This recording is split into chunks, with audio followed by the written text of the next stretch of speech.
For starters, we're going on board a small family coupe, in which you may remember I took a couple of my mates for a spin a few years back. The Ford Puma.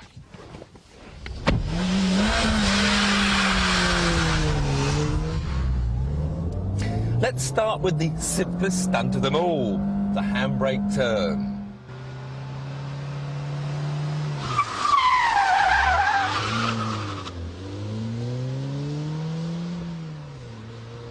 First gear, swing the wheel, pull the handbrake, get the clutch, and power out of it. Didn't you quite get that? Swing the wheel, hit the handbrake, get the clutch, and power out of it. Okay, just for you, in slow motion. Build up your speed in first gear, swing the wheel over sharply, yank the handbrake, the rear wheels will lock as the back end slides round, dip the clutch to prevent the engine stalling, now release the handbrake. Then it's foot down on the throttle and power out.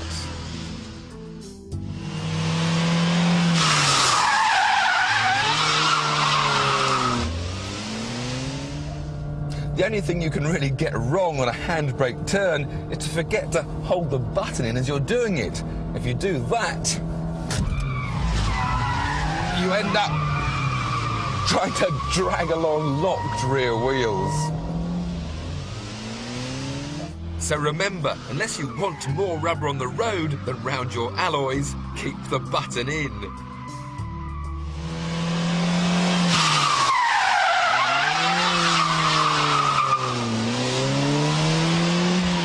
Once you've mastered that, the slightly more difficult version is the 90-degree turn. Because then you need a second gear, nip, catch it, and then back on the power. Let's go through that again. Second gear this time, and as you approach the bend, just nip the handbrake, then release it as you turn in. Catch the slide with opposite lock, and then back on the power to pull the car straight.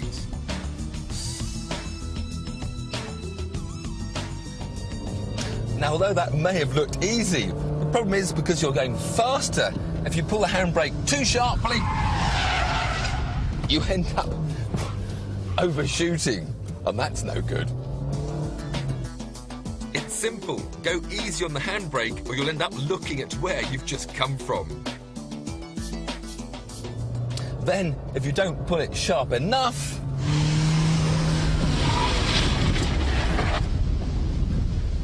you end up on the grass.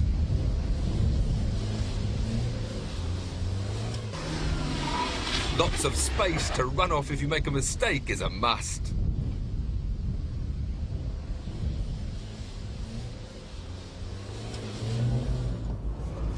Then if you think you've got all that sussed, you can move on to the big stuff. The handbrake turn to go backwards, and then follow that with a reverse flick.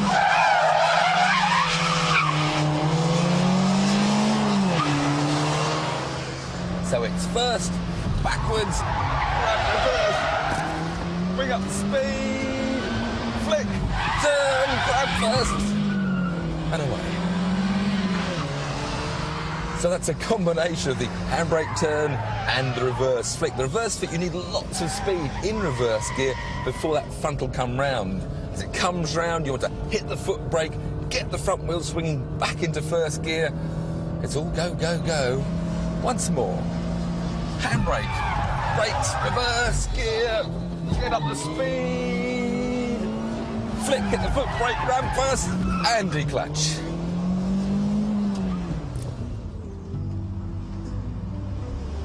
You must build up your speed before flicking the steering wheel and then pulling on the handbrake.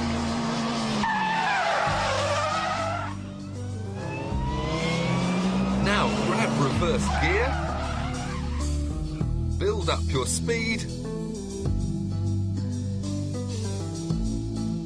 then flick the wheel back the other way, and as the front swings round, hit the brake pedal to lock the front wheels. Now grab first gear, declutch, and you can power away. The only problem with front-wheel drive, though, is you can't really do power slides. All you get in high-speed coolering is understeer, understeer, and more boring understeer. So to get it sideways without using the handbrake, you need to resort to the Scandinavian flick, followed by a bit of lift-off oversteer. Let me show you.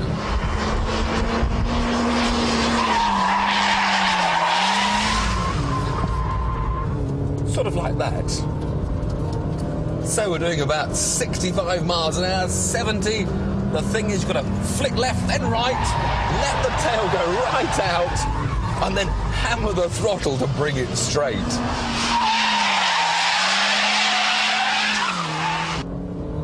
One more time? All right, just for you. Remember, the whole point of the Scandinavian flick is to unsettle the car, deliberately throw the weight to send it sideways, and then control the slide with opposite lock. In third, turn the wrong way into the corner, then quickly the right way. Let the tail slide out as far as you dare, then hit the throttle to pull the car out of the slide.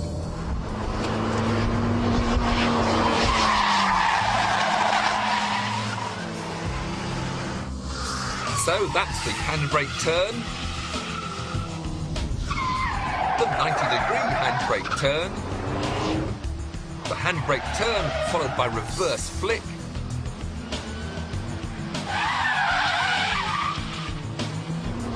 and the Scandinavian flick followed by lift-off oversteer.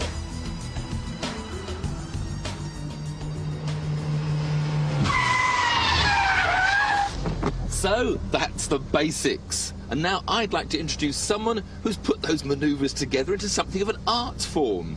A former auto test champion whose stunts have graced many a television commercial. Russ Swift.